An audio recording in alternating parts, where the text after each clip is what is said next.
తిరుపతి జిల్లా రైల్వే కోడూరులో తనపై జరిగిన దాడిని సీరియస్ గా తీసుకున్నారు మహిళా ఉద్యోగి. తనకు ప్రాణహాని ఉందంటూ సంచలన ఆరోపణలు చేశారు. కోడూరు ఎమ్మెల్యే అరవ శ్రీధర్, తెలుగుదేశం పార్టీ నియోజకవర్గ ఇన్ఛార్జ్ ముక్కా రూపానందరెడ్డితో పాటు జనసేన నాయకుడు తాతంశెట్టి నాగేంద్రపై ఆరోపణలు చేశారు ఆమె. కోడూరులో తనకు రక్షణ లేకుండా పోయిందని, ఇంటి దగ్గర సీసీ కెమెరాలు పెట్టమని పోలీసులు చెప్పారని తెలిపారు. బయట తన కుటుంబానికి రక్షణ లేదన్న మహిళా ఉద్యోగి తనకు ఏ హాని జరిగినా ఎమ్మెల్యే శ్రీధర్తో పాటు రూపానందరెడ్డి బాధ్యులవుతారని అన్నారు. మరెవరూ తనకు శత్రువులు లేరన్నారు.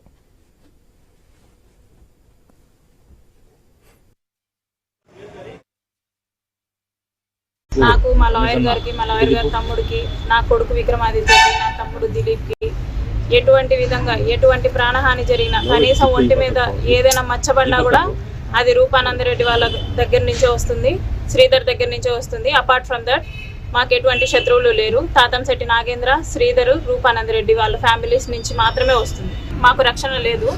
కేవలం ఇది నేను ప్రజా దర్బార్కి వెళ్ళినందుకు మాత్రమే అనేసి నాకు బాగా స్పష్టమవుతుంది. తిరుపతి జిల్లా రైల్వే కోడూరులో తనపై జరిగిన దాడిని సీరియస్ గా తీసుకున్నారు మహిళా ఉద్యోగి. తనకు ప్రాణహాని ఉందంటూ సంచలన ఆరోపణలు చేశారు. ఇదే అంశానికి సంబంధించి ఫుల్ డీటెయిల్స్ మా ప్రతినిధి ప్రసాద్ శర్మ అందిస్తారు. ప్రసాద్ శర్మ, మొత్తంగా ఈ వ్యవహారం రోజుకో మలుపు తిరుగుతోంది. ఇప్పుడు ఏకంగా తనకు ప్రాణహాని ఉందంటూ సంచలన ఆరోపణలు చేసిన పరిస్థితి.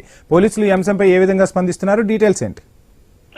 వంశీ, మొత్తానికి ఎమ్మెల్యే అరవ శ్రీధర్ వ్యవహారం కొత్త మలుపు తిరిగిందని చెప్పాలి. నిన్నటి దాకా ఆరోపణలు, ప్రత్యారోపణలు, తర్వాత కేసుల దాకా వెళ్ళినటువంటి కేసు ఇవాళ దాడుల దాకా రావటం అనేది కోడూరులోనే కాదు, రాష్ట్ర వ్యాప్తంగా సంచలనం కలిగిస్తోంది. మొత్తానికి నిన్నటి రోజున సాయంత్రం రైల్వే కోడూరు టోల్ గేట్ వద్ద జరిగినటువంటి ఘటన ఏదైతే ఉందో, జనసేన పార్టీకి చెందినటువంటి రాష్ట్ర కార్యదర్శి తాతంశెట్టి నాగేంద్ర అనే వ్యక్తి మహిళా ఉద్యోగిపై తనపై దాడి చేశారంటూ ఆమె ఆరోపణలు చేయడం, తర్వాత కొన్ని వీడియోలు కూడా సోషల్ మీడియాలో వైరల్ కావడం, తాతంశెట్టి ఒక పైపుతో మహిళపై దాడి చేస్తున్నటువంటి దృశ్యాలు, అక్కడే పోలీసులు కూడా సమక్షంలోనే ఇలాంటి దాడి జరగడం, తర్వాత ఏదైతే హర్షవీణకు సహాయకారిగా ఉంటున్నారో తర్వాత ఈ సాయి కృష్ణ ఆజాద్ లాయర్ సోదరుడు గోపి మీద కూడా సదరు జనసేనకు చెందినటువంటి నాయకులు దాడి చేసినటువంటి ఘటన మీద ఇవాళ రైల్వే కోడూరు పోలీస్ స్టేషన్ లో 2 కేసులు నమోదయ్యాయి. కేసు సంబంధించిన కూడా ఎస్సీ అట్రాసిటీ కేసు కింద కేసు నమోదు చేశారు. బహిరంగ ప్రదేశంలో ఒక దళిత మహిళ పైన ఇలాంటి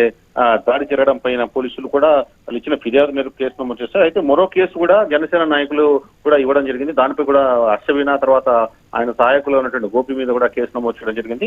తాము ఆంధ్రప్రదేశ్ కు కేంద్రం గుర్తింపు సందర్భంగా ఏర్పాటు చేసుకున్న సభకు వాళ్ళు వీడియో చిత్రీకరిస్తున్న తర్వాత మాకు సరిపోయినప్పుడు అక్కడే ఉన్నారు, తర్వాత దానికి వ్యతిరేకంగా వాళ్ళు అక్కడ కూర్చొని ఉన్నారు కాబట్టి తాము ఆగ్రహంతో ముందుకెళ్ళాం తప్ప దాడి చేయడం లేదంటే జనసేన నేతలు చెప్తున్నప్పటికీ కూడా మొత్తానికి వీడియోలు మొత్తం హల్చల్ చేస్తున్నాయి. మొత్తానికి హర్షవీణ వ్యవహారంలో నిన్నటి దాకా ఉన్నట్టు పరిస్థితి వేరు, ఇవాళ పరిస్థితి మరీ కొంత తీవ్రత అయిందని చెప్పాలి. ఎందుకంటే ఇప్పటికే నేషనల్ హ్యూమన్ రైట్స్ ఫిర్యాదు చేసినటువంటి హర్షవీణ కేసు ఒక పక్క కొనసాగుతుంది. తర్వాత ఎస్సీ కమిషన్ కూడా కేంద్ర స్థాయిలో ఫిర్యాదు చేయడంతో వారు కూడా విచారణ కొనసాగుతుంది. తర్వాత కోర్టులో హైకోర్టు నుంచి బెయిల్ ఇద్దరు పొందారు.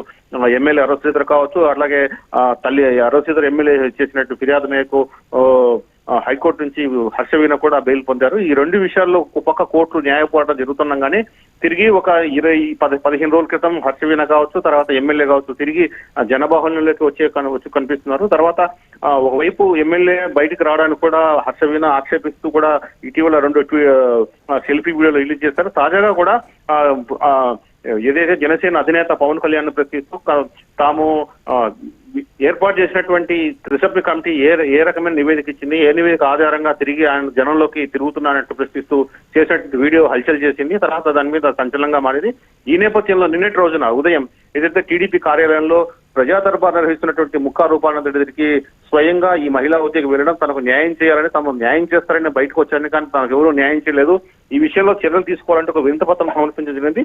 దాని తర్వాత సాయంత్రం కొన్ని గంటలకే దాడి జరగడం అనేది మొత్తానికి టీడీపీ తర్వాత జనసేన శ్రేణులు కావాలని చేశారంటూ ఆ సదరు మహిళా ఉద్యోగి తర్వాత వచ్చేసి ఆమె తరఫు లాయర్ ఆజాద్ ఆరోపిస్తున్నారు. దీనిపైన ఫిర్యాదు చేసిన తర్వాత తాము ఇచ్చిన ఫిర్యాదు ఎమ్మెల్యే తనను మోసం చేశారని, తర్వాత వచ్చేసి తనపైన అత్యాచారం జరిగిందని దానికి ఇచ్చిన ఫిర్యాదు మేరకు పోలీసులు తక్కువ సెక్షన్ల కింద కేసు కట్టారో తిరిగి దీని సెక్షన్లు మార్చాలంటూ కూడా సదరు లాయర్ డిమాండ్ చేస్తున్నారు.